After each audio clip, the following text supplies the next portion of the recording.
Вы смотрите новости в прямом эфире. В студии Сергей Михедов. Здравствуйте. Коротко о главных темах.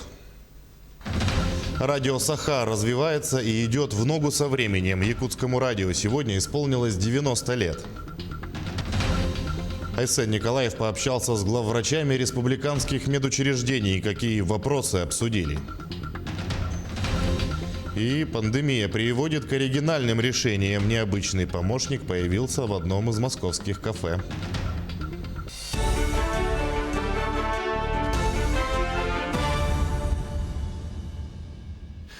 Радио «Саха», а ныне «Тытим», 90 лет в эфире. Впервые слова «Говорит Якутск» прозвучали на якутском и русском языках 7 ноября 1930 года. Тогда вышла первая передача с участием видных государственных деятелей региона. Сегодня республиканское радио является одним из самых оперативных средств массовой информации Якутии и единственным радиоканалом, работающим на весь регион. В ногу со временем в прошлом году радио запустило специализированное приложение «Тытим Радио», которое позволяет слушать его на родном языке из любой точки мира. Специально к юбилейной дате у нас выходят две книги. Одна книга посвящена именно 90-летию нашего радио, называется «Тытимнях Сахарадиета». Там есть и история, и наши сегодняшние работники, и туда вошли тоже пожелания наших постоянных гостей и постоянных слушателей. С юбилеем работников якутского радио поздравил Айсен Николаев. Якутское радио каждый день выполняет ответственную миссию, донося до якутян, живущих в самых разных уголках республики, важные новости о жизни как в самом маленьком наследии, так и на всей планете. Сегодня информационные технологии в мире развиваются просто реактивно, но несмотря на это, одним из самых быстрых и массовых способов распространения информации является радио. Замечательно, что исходя из требований современности, радио «Саха» тоже бурно развивается и идет в ногу со временем, говорится в поздравлении главы Якутии. А накануне Айсен Николаев пообщался с главврачами республиканских медучреждений в режиме видеосвязи. Обсуждались вопросы обеспечения лекарственными препаратами, работа колл-центров, сроки ожидания результатов анализов на коронавирусную инфекцию. Руководитель региона предложил пересмотреть методы лечения на первом этапе болезни и распорядился не тянуть с госпитализацией людей старше 65 лет и лиц с хроническими заболеваниями. Важным глава назвал вопрос психологической поддержки родственников тяжелых пациентов и недопущения грубости со стороны медицинского персонала. Далее к ситуации с коронавирусом в регионе. 204 новых случаев COVID-19 выявили в Якутии за минувшие сутки, в том числе 42 носителя инфекции. Большинство заболевших в Якутске – 115 человек. В Алданском районе 9 случаев, в Сунтарском – 7, в Кобяйском, Нерюнгринском, Аймиконском и Чурапчинском районах по 6, в Нюрбинском – 5 случаев. В остальных районах от 1 до 4 заболевших. 3 человека скончались от коронавируса за минувшие сутки. Лаборатории республики провели более 6,5 тысяч исследований на коронавирус. Осенние каникулы продлят в ряде республиканских школ до 15 ноября. Об этом сообщила вице-премьер Ольга Балабкина в ходе совещания Республиканского оперативного штаба. С понедельника на учебу выходят учащиеся 70% школ республики, а у 30% школ осенние каникулы продлятся до 15 ноября. Ольга Балабкина призвала районные оперштабы предпринимать в школах особые меры эпидбезопасности. В ближайшие 3 дня все муниципальные образования, в которых закончились каникулы, должны провести полную дезинфекцию учебных заведений, еще раз проверить новое общественное пространство школ с точки зрения разлиновки, выявить всех возможных больных, возможных контактных лиц и от детей, заканчивая взрослыми, для того, чтобы не допустить в школе соответствующую инфекцию. Их задача – создать безопасные условия для образования там, где каникулы начинаются, там, где каникулы закончились. Там, где каникулы только начинаются, сейчас задача муниципальных образований – создать безопасные каникулы и, соответственно, отработать с детьми в порядке контроля, где они находятся, для того, чтобы не допустить этих новых вспышек. Между тем, в Хангаласском районе школьные каникулы не будут продлевать. С 9 по 22 ноября часть школ перейдет полностью на дистанционное обучение. Связано это с неблагоприятной эпидобстановкой. Так, из 27 школ района полностью на дистанционный формат обучения перейдут 13 школ. Покровская средняя школа номер 3 и номер 4, а также Актемская средняя школа перейдут на очно-дистанционный формат обучения. В Актемском научно-образовательном центре еще не приняли окончательное решение о формате обучения подопечных. Остальные 10 школ, где ситуация спокойная, продолжат обучение в очном формате. Меры, которые приняты, носят временный характер. В течение 2 недель с 9 ноября мы будем проводить мониторинг, наблюдать, увеличивается или уменьшается у нас рост заболеваемости ОРВИ, рост заболеваемости ковид.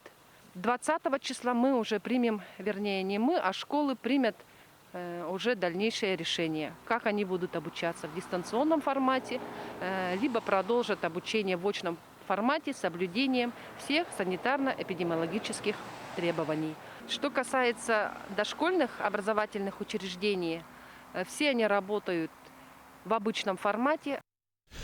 А в Мирном школьные каникулы продлили до 15 ноября. Чем можно заняться во время незапланированного отдыха, расскажет Марферина Алексеева. Каникулы должны пройти безопасно. Во избежание роста заболеваемости среди несовершеннолетних Роспотребнадзор рекомендует оставаться детям дома. В этом году осенние каникулы в 2 раза дольше, чем обычно, и занимать ребят приходится в онлайн-режиме. Так, к примеру, городское управление спорта и культуры организовало вокальный конкурс среди солистов и ансамблей. Участники должны были предоставить видеозапись демонстрации вокального творчества представителей разных национальностей.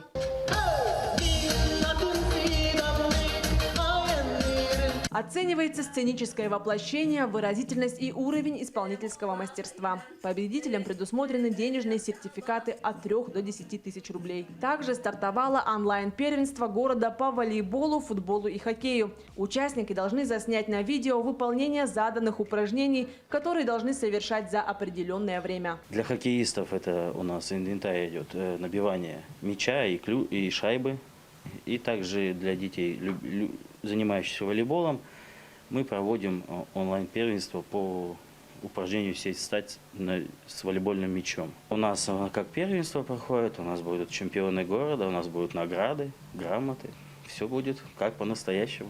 Центр дополнительного образования организует онлайн-встречи и мастер-классы с интереснейшими экспертами своего дела. К примеру, сегодня спикером выступает известный графический дизайнер Феоктист Алексеев. Он является официальным дизайнером международной организации ЮФЦ.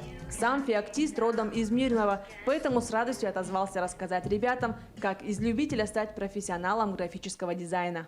Помимо мастер-классов, в скором времени стартует муниципальный чемпионат WorldSkills среди школьников по графическому и промышленному дизайну, а также различные районные конкурсы. Участники должны будут представить видеоролики о том, как они готовят национальные блюда. Также районный конкурс ко Дню матери, творческий конкурс, где ребята могут представить различные электронные открытки. Конкурсы рисунков проводились, а мы решили это преподнести как электронные открытки. Из-за сложной эпидситуации дети будут отдыхать еще 1,5 недели. И, как оказалось, занимательный досуг найти возможно. Марферина Алексеева, Артем Алексеев, Мирный.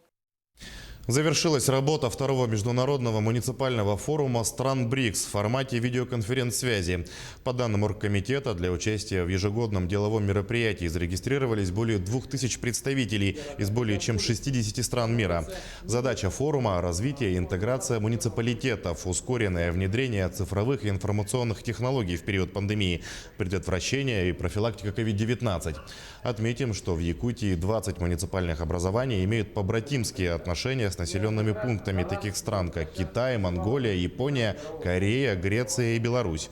Например, благодаря партнерским отношениям с китайской провинцией удалось организовать поставки гуманитарной помощи в Китай и Якутию в первые дни вспышки эпидемии коронавируса. Пандемия сегодня, которая разразилась в мире, наглядно продемонстрировала, как важны усилия местных и региональных властей в построении безопасных и устойчивых территорий. Фактически муниципалитеты и регионы оказались на переднем крае борьбы с этой заразой. Народная дипломатия показала свою эффективность даже в период закрытия государственных границ. Это особо очевидно в рамках партнерства городов. Якутские блюда презентуют в онлайн-формате на гастрономическом фестивале «Кухня без границ» на Дальнем Востоке сегодня. Шеф-повар ресторана «Усадьба Атласовых» представит салат из утки «Баянай», перепелку в гнезде и сливочное мороженое с клубникой. В ходе конкурса фестиваля запланировано проведение 11 тематических гастроужинов и презентаций с национальным колоритом всех субъектов Дальневосточного округа до 25 ноября. Участники представят несколько обновленных традиционных блюд национальной кухни. Все блюда оценивает коллегия жюри в рамках нескольких номинаций. Фестиваль «Кухня без границ» на Дальнем Востоке проводится с 2013 года. В прошлом году в рамках мероприятия состоялось порядка 40 презентаций в 5 городах макрорегиона. В одном из московских кафе в условиях распространения коронавируса посетителям предлагают новую услугу. Вместо живого официанта обслужить их может робот, сделанный в виде милого котика. Наши коллеги расскажут, что умеет делать механический помощник.